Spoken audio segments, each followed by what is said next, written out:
João Wesley, A Tocha Tirada do Fogo, 1791. O céu, à meia-noite, era iluminado pelo reflexo sombrio das chamas que devoravam vorazmente a casa do pastor Samuel Wesley. Na rua, ouviam-se os gritos: "Fogo! Fogo!" Contudo, a família do pastor continuava a dormir tranquilamente, até que os escombros ardentes caíram sobre a cama de uma filha, Hattie. A menina acordou sobressaltada e correu para o quarto do pai. Sem poder salvar coisa alguma das chamas, a família foi obrigada a sair casa afora, vestindo apenas as roupas de dormir, numa temperatura gélida. A ama, ao ser despertada pelo alarme, arrebatou a criança menor, Carlos, do berço. Chamou os outros meninos, insistindo que a seguissem, e desceu a escada. João, porém, que então contava 5 anos e meio, ficou dormindo. 3 vezes a mãe, Susana Wesley, que se achava doente, tentou debalde subir a escada. 2 vezes o pai tentou, em vão, passar pelo meio das chamas, correndo. Sentindo o perigo, ajuntou a família no jardim, onde todos caíram de joelhos e suplicaram em favor da criança presa pelo fogo. Enquanto a família orava, João acordou e, depois de tentar descer pela escada, subiu numa mala que estava em frente a uma janela, onde um vizinho o viu em pé. O vizinho chamou outras pessoas e, juntos, conceberam o plano de um deles subir nos ombros de um primeiro, enquanto um terceiro subia nos ombros do segundo, até alcançarem a criança. Dessa maneira, João foi salvo da casa em chamas, apenas instantes antes de o teto cair com grande fragor. O menino foi levado pelos intrépidos homens que o salvaram para os braços do pai. "Cheguem, amigos!" clamou Samuel Wesley ao receber o filhinho. "Ajoelhemo-nos e agradeçamos a Deus. Ele me restituiu todos os meus filhos. Deixem a casa arder. Os meus recursos são suficientes." 15 minutos depois, casa, livros, documentos e mobiliário não existiam mais. Anos mais tarde, em certa publicação, apareceu o retrato de João Wesley e, embaixo, a representação de uma casa ardendo com as palavras: "Não é este um tição tirado do fogo?" Zacarias, capítulo 3, versículo 2. Nos escritos de Wesley foi encontrada uma referência interessante acerca desse histórico sinistro. Em 9 de fevereiro de 1750, durante um culto de vigília, cerca das 11 horas da noite, lembrei-me de que era esse o dia e a hora, havia 40 anos, em que me tiraram das chamas. Aproveitei-me do ensejo para relatar a maravilhosa providência. Os louvores e as ações de graças subiram às alturas, e grande foi o regozijo perante o Senhor. Tanto o povo como João Wesley já sabiam naquele tempo por que o Senhor o poupara do incêndio. O historiador Lecky nomeia o grande avivamento como sendo a influência que salvou a Inglaterra de uma revolução igual a que, na mesma época, deixou a França em ruínas. Dos 4 vultos que se destacaram no grande avivamento, João Wesley era o maior. Jonatas Edwards, que nasceu no mesmo ano de Wesley, faleceu 33 anos antes dele. George Whitefield, nascido 11 anos depois de Wesley, faleceu 20 anos antes dele, e Carlos Wesley continuou o seu itinerário efetivo somente por 18 anos, enquanto João continuou durante meio século. Mas a biografia deste célebre pregador, para ser completa, deve incluir a história de sua mãe, Susana. De fato, é como certo biógrafo escreveu: "Não se pode traçar a história do grande avivamento do século passado, o 1700, na Inglaterra, sem dar uma grande parte da herança merecida à mãe de João e Carlos Wesley. Isso não somente por causa da instrução que inculcou profundamente aos filhos, mas por causa da direção que deu ao avivamento. A mãe de Susana era filha de um pregador. Esforçada na obra de Deus, casou-se com o eminente ministro Samuel Annesley. Dos 25 filhos desse enlace, Susana era a 24ª. Durante a vida, seguiu o exemplo da sua mãe, passando 1 hora de madrugada e outra à noite orando e meditando sobre as Escrituras. Pelo que escreveu certo dia, vê-se como se dedicava à oração. Que Deus seja louvado por todos os dias em que nos comportamos bem. Mas estou ainda descontente, porque não desfruto muito de Deus. Sei que me conservo demasiadamente longe dele. Anseio ter a alma mais intimamente ligada a ele pela fé e amor. João era o 15º rebento dos 19 filhos de Samuel e Susannah Wesley. O que vamos transcrever, escrito pela mãe de João, mostra como ela era fiel em ordenar a seus filhos e a sua casa depois dela. Gênesis, capítulo 18, versículo 19. Para formar a mente da criança, a primeira coisa é vencer-lhe a vontade. A obra de instruir o intelecto leva tempo e deve ser gradual, conforme a capacidade da criança. Mas o subjugar-lhe a vontade deve ser feito de uma vez, e quanto mais cedo, tanto melhor. Depois, pode-se governar a criança pela razão e piedade dos pais, até chegar o tempo de a criança poder também exercer o raciocínio. Acerca do casal Wesley e seus filhos, o célebre comentador da Bíblia, Adam Clarke, escreveu: Nunca li nem ouvi falar de uma família, não conheço e nem existe outra, desde os dias de Abrão e Sara, de José e Maria de Nazaré, a qual a raça humana deve tanto. Susannah Wesley acreditava que aquele que poupa a vara aborrece a seu filho. Provérbios, capítulo 13, versículo 24. E não consentia que seus filhos chorassem em voz alta. Assim, apesar de a casa estar repleta de crianças, nunca havia tempos tristonhos nem balbúrdia no lar do pastor. Um filho jamais ganhou coisa alguma chorando na casa de Susannah Wesley. Susannah marcava o 5º aniversário de cada filho como o dia em que deviam aprender o alfabeto, e todos, a não ser 2, cumpriram a tarefa no tempo marcado. No dia seguinte, a criança que completava 5 anos e aprendia o alfabeto começava o estudo da leitura, iniciando-o com o primeiro versículo da Bíblia. Os meninos no lar de Samuel Wesley aprenderam o valor que há em observar fielmente os cultos. Não há em outras histórias fatos tão profundos e atraentes como os que constam acerca dos filhos de Samuel e Susannah Wesley, pois antes de saberem ajoelhar-se ou falar, eram instruídos a dar graças pelo alimento, por meio de acenos apropriados. Logo que aprendiam a falar, repetiam a oração dominical de manhã e à noite, e eram ensinados também a acrescentar outros pedidos, conforme cada desejo em particular. Ao chegarem à idade própria, um dia da semana era designado a cada filho para conversar sobre as dúvidas e dificuldades. Na lista aparecem os nomes de João, para a quarta-feira, e o de Carlos, para o sábado. E para os filhos, o dia de cada um tornou-se precioso e memorável. É comovente ler o que João Wesley, 20 anos depois de sair da casa paterna, disse à sua mãe: Em muitas coisas, a senhora tem intercedido por mim e tem prevalecido.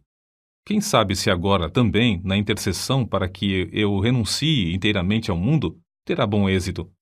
Sem dúvida, será tão eficaz para corrigir o meu coração como era, então, para formar o meu caráter.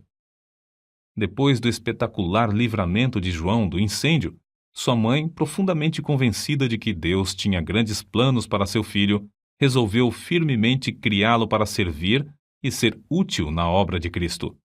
Susannah escreveu estas palavras nas suas meditações particulares: Senhor, esforçar-me-ei mais definitivamente em prol desta criança, a qual salvaste tão misericordiosamente. Procurarei transmitir-lhe fielmente ao coração os princípios da tua religião e virtude. Senhor, dá-me a graça necessária para fazer isso sincera e sabiamente, e abençoa os meus esforços com grande êxito.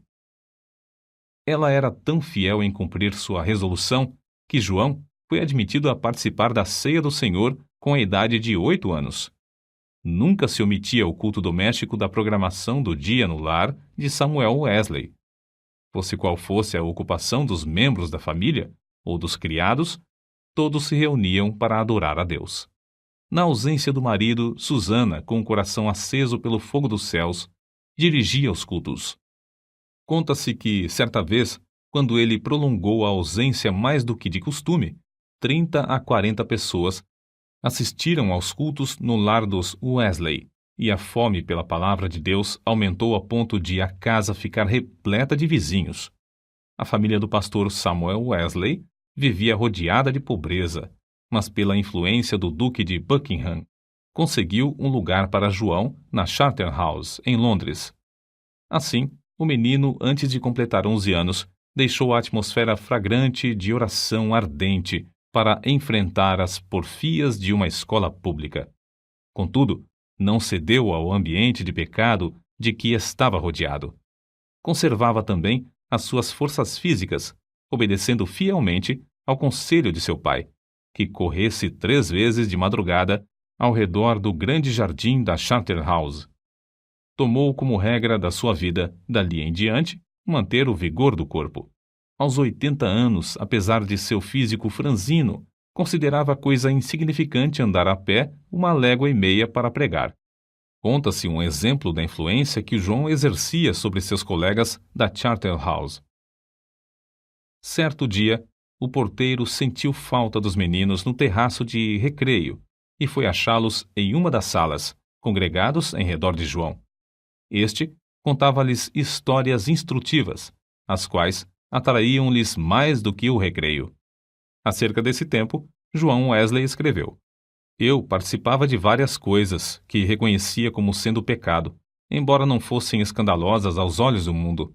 Contudo, continuei a ler as Escrituras e a orar de manhã e à noite. Baseava a minha salvação sobre os seguintes pontos. Primeiro, não me considerava tão perverso como o próximo. Segundo, conservava a inclinação de ser religioso. Terceiro, lia a Bíblia, assistia aos cultos e fazia oração. Depois de estudar 6 anos na Charterhouse, Wesley cursou em Oxford, tornando-se proficiente no latim, grego, hebraico e francês. Mas seu interesse principal não era o intelecto. Sobre esse assunto, ele escreveu: Comecei a reconhecer que a religião verdadeira tem a sua fonte no coração. Reservei 2 horas, todos os dias, para ficar sozinho com Deus. Participava da ceia do Senhor de 8 em 8 dias. Guardei-me de todo o pecado, quer de palavras, quer de atos. Assim, na base das boas obras que praticava, eu me considerava um bom crente. João se esforçava para levantar-se diariamente às 4 horas. Por meio de anotações que registravam suas atividades cotidianas, conseguia dar conta de seu tempo para não desperdiçar um só momento. Continuou a observar esse costume até quase o último dia da sua vida. Certo dia, quando ainda jovem, assistiu a um enterro em companhia de um moço e conseguiu levá-lo a Cristo, ganhando assim a primeira alma para seu Salvador. Alguns meses depois, com a idade de 24 anos e depois de um período de oração, foi separado para o diaconato. Enquanto estudava em Oxford, juntava-se a um pequeno grupo de estudantes para orar, estudar as Escrituras diariamente, jejuar às quartas e sextas-feiras, visitar os doentes e encarcerados e confortar os criminosos na hora da execução. Todas as manhãs e todas as noites, cada um passava 1 hora orando sozinho em oculto. Durante as orações, paravam de vez em quando para observar se clamavam com o devido fervor. Sempre oravam ao entrar e ao sair dos cultos na igreja. Mais tarde, 3 dos membros desse grupo tornaram-se famosos entre os crentes. Primeiro, João Wesley, que talvez tenha feito mais que qualquer outro para aprofundar a vida espiritual, não somente na época, mas também em nossos dias. Segundo, Carlos Wesley, que chegou a ser um dos mais espirituais e famosos escritores de hinos evangélicos. E terceiro, George Whitefield, que se tornou o comovente pregador ao ar livre.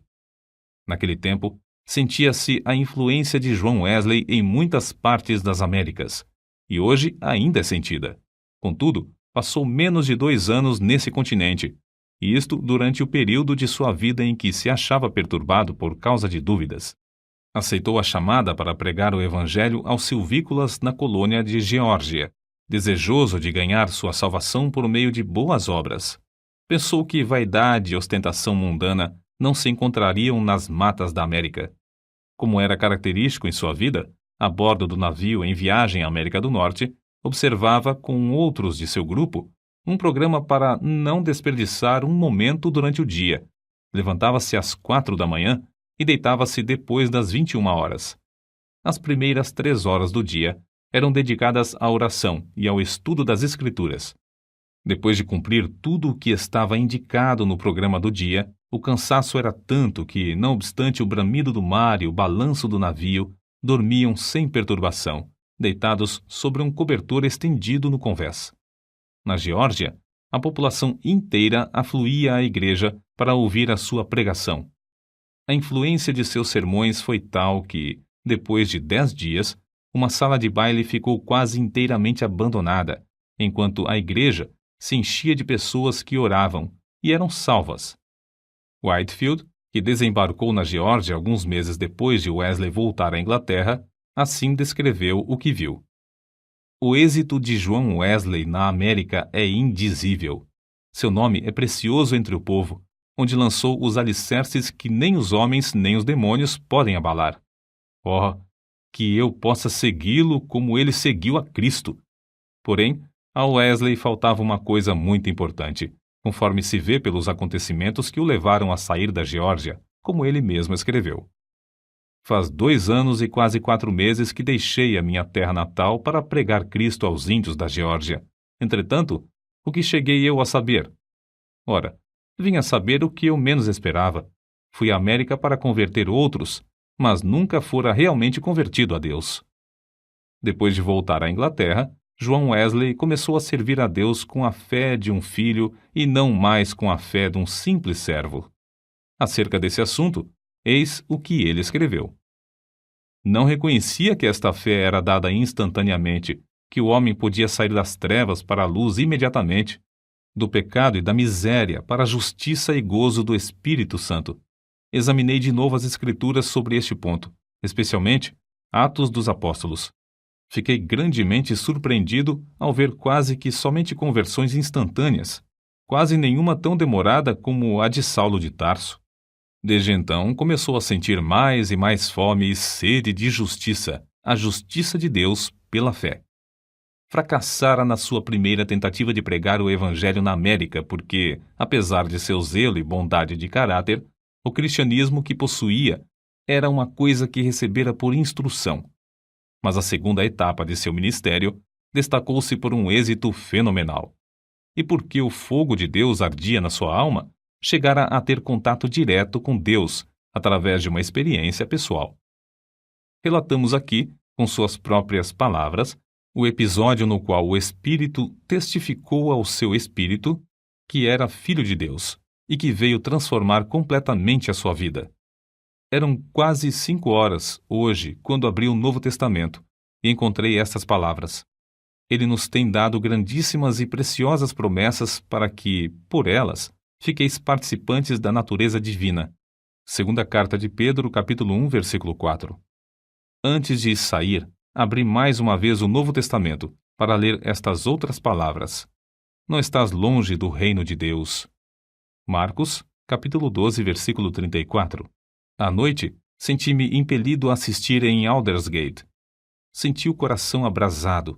Confiei em Cristo, somente em Cristo, para a salvação. Foi-me dada a certeza de que Ele levara os meus pecados e de que me salvara da lei do pecado e da morte. Comecei a orar com todas as minhas forças e testifiquei a todos os presentes do que sentia no coração. Depois dessa experiência em Aldersgate, Wesley aspirava a bênçãos ainda maiores do Senhor, conforme ele mesmo escreveu. Eu suplicava a Deus que cumprisse todas as suas promessas na minha alma. O Senhor honrou este anelo, em parte, não muito depois, enquanto eu orava com Carlos, Whitefield e cerca de 60 outros crentes, em Fetter Lane. São de João Wesley também estas palavras. Cerca de 3 horas da madrugada, enquanto perseverávamos em oração, Romanos capítulo 12, versículo 12, o poder de Deus nos sobreveio de tal maneira que bradamos impulsionados de grande gozo, e muitos caíram ao chão. A seguir, ao passar um pouco o temor e a surpresa que sentimos na presença da majestade divina, rompemos em uma só voz. Louvamos-te, ó Deus! Aceitamos-te como Senhor. Essa unção do Espírito Santo dilatou grandemente os horizontes espirituais de Wesley. O seu ministério tornou-se excepcionalmente frutuoso, e ele trabalhou ininterruptamente durante 54 anos, com o coração abrasado pelo amor divino.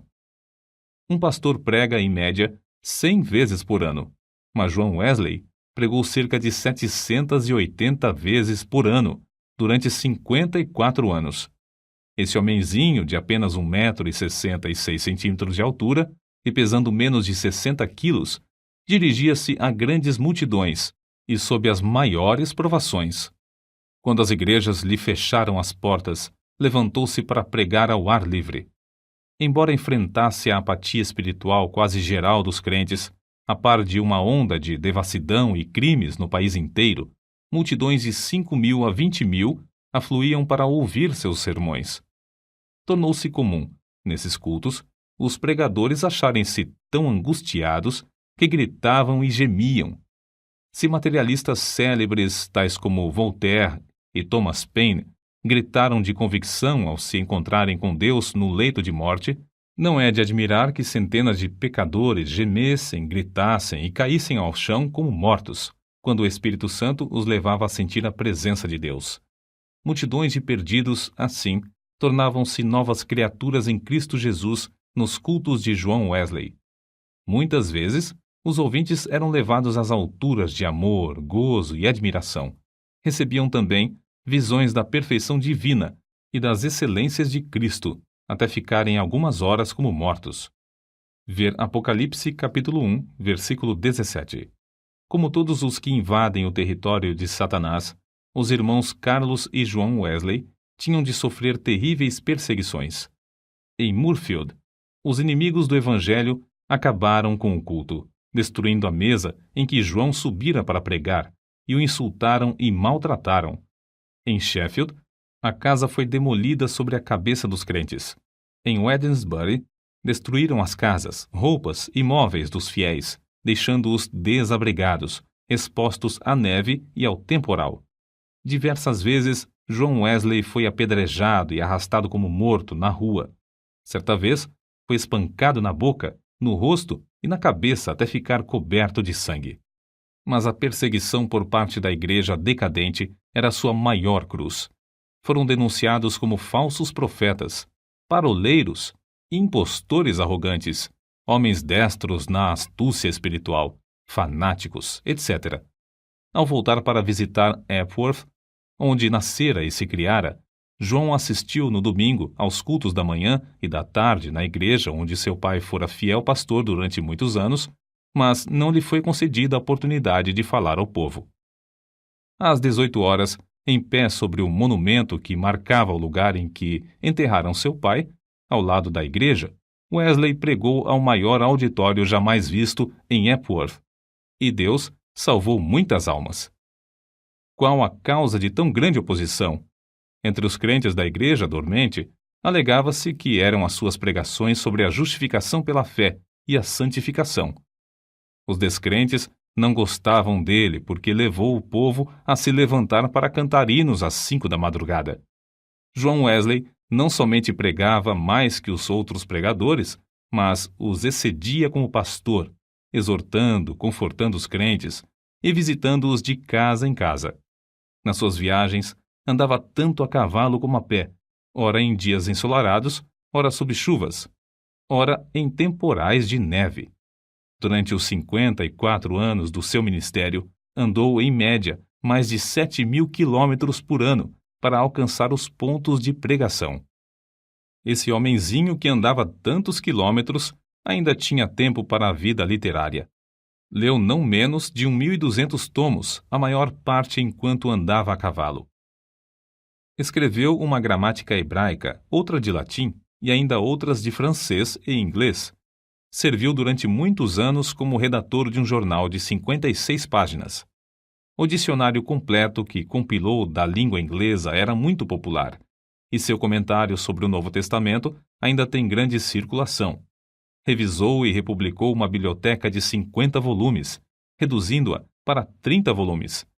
O livro que escreveu sobre a filosofia natural teve grande aceitação entre o ministério. Compilou uma obra de 4 volumes sobre a história da Igreja. Escreveu e publicou um livro sobre a história de Roma e outro sobre a da Inglaterra. preparou e publicou 3 volumes sobre medicina e 6 sobre música para os cultos. Depois de sua experiência em Fetter Lane, ele e seu irmão Carlos escreveram e publicaram 54 inários. Disse que, ao todo, escreveu mais de 230 livros.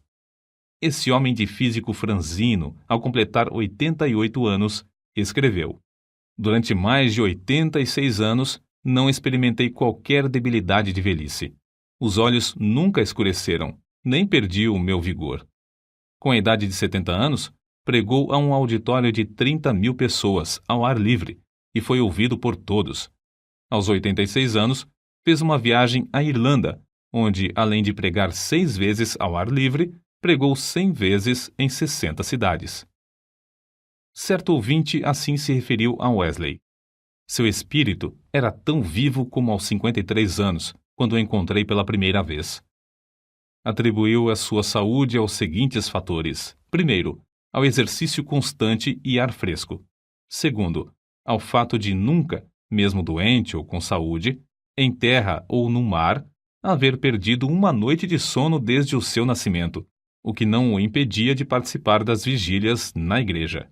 Terceiro, a habilidade de dormir de dia ou de noite ao sentir-se cansado. Quarto, ao fato de, por mais de 60 anos, ter o hábito de levantar-se às 4 horas da manhã. Quinto, ao costume de sempre orar às 5 da manhã, durante mais de 50 anos. Sexto, ao fato de quase nunca sofrer de dor, desânimo ou preocupações durante a vida inteira. Não nos devemos esquecer da fonte desse vigor que John Wesley manifestava. Passava 2 horas diariamente em oração, e muitas vezes mais. Certo crente que o conhecia intimamente assim escreveu acerca dele.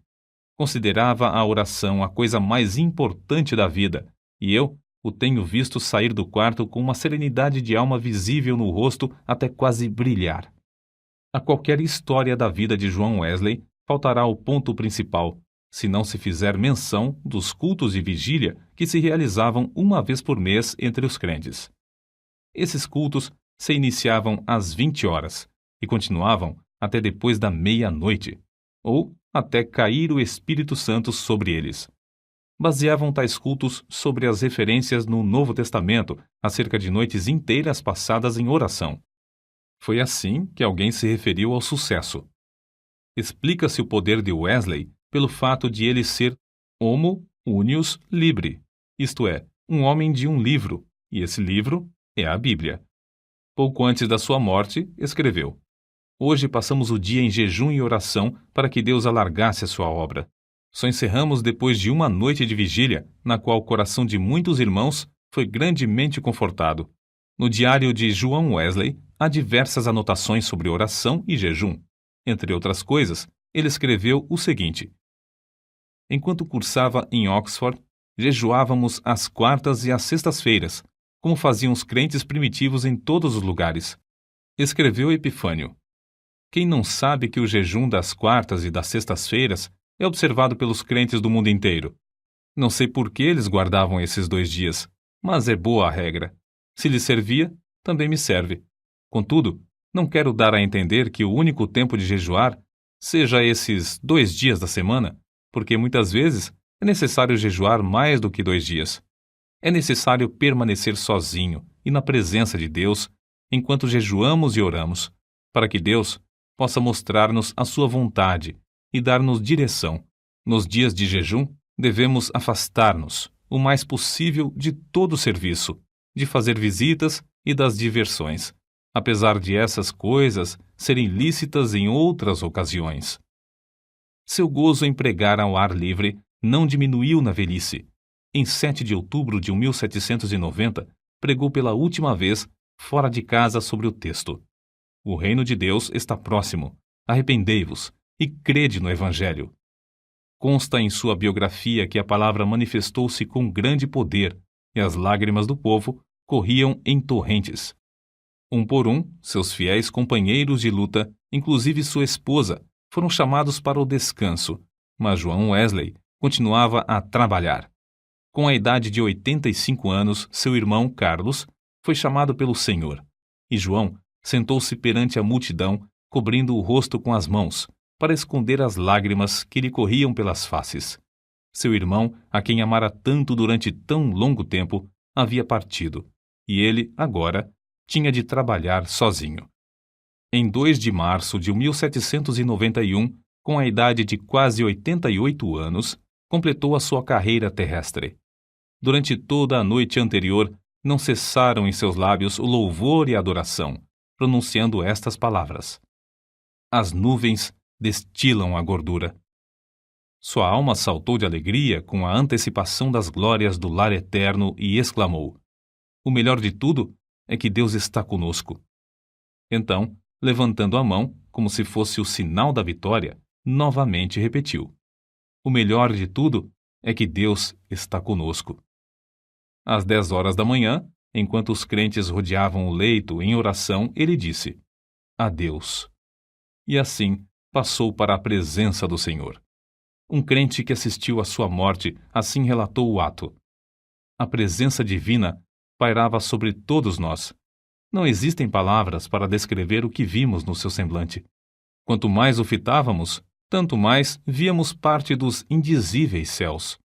Calcula-se que 10.000 pessoas passaram em desfile diante do ataúde para ver o rosto que ainda retinha um sorriso celestial. Por causa das grandes massas que afluíram para honrá-lo, foi necessário enterrá-lo às 5 horas da manhã. João Wesley nasceu e criou-se em um lar onde não havia abundância de pão. Com a venda dos livros de sua autoria, ganhou uma fortuna, com a qual contribuía para a causa de Cristo. Ao falecer, deixou no mundo 2 colheres, uma chaleira de prata, um casaco velho e dezenas de milhares de almas, salvas em épocas de grande decadência espiritual. Em Epworth, a tocha foi arrebatada do fogo. Em Aldersgate e Fetter Lane, começou a arder intensamente e continua a iluminar milhões de almas no mundo inteiro.